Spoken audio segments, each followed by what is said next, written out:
Revelation 1006. From the 14th of July 1939. The soul chooses its own earthly life.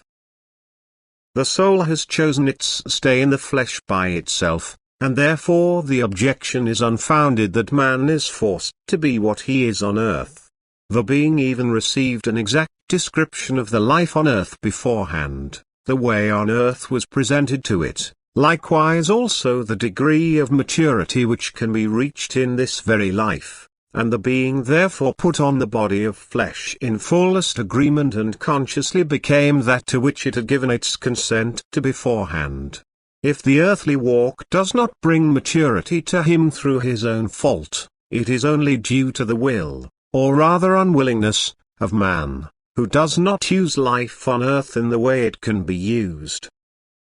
Who neglects to be lovingly active on earth, his life is lived in vain, and this activity in love is just the most necessary thing to reach the state of perfection. And if the soul considers that the embodiment as a human being puts all kinds of fetters on it, if it considers that opportunities are offered everywhere to loosen these fetters and to be able to reach a truly high degree of maturity in a short time, then the recognition of the missed life is so unspeakably bitter for it, that the remorse for the missed opportunity means true hell for it.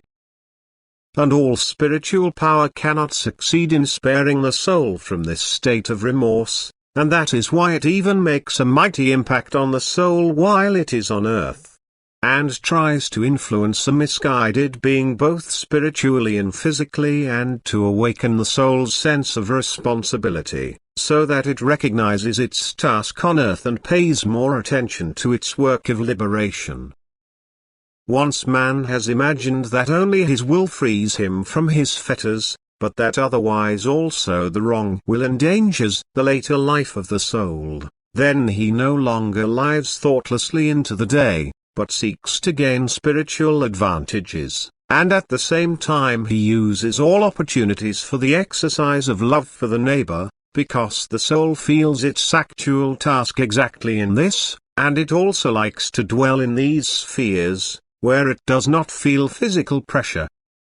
It has certainly taken life upon itself with the intention to use it to reach perfection, but the wrong thinking in earthly life mostly comes from the fact that the soul does not reach this state quickly enough and therefore keeps itself harmless earthly, that is, it considers the sham goods as real good and misjudges the true purpose on earth, but then seeks the supposed guilt in an extraordinarily burdening earthly life, while it creates this burdening state for itself.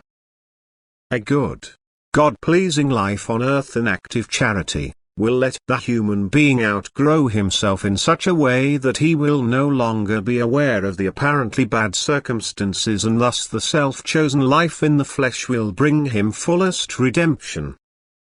Amen.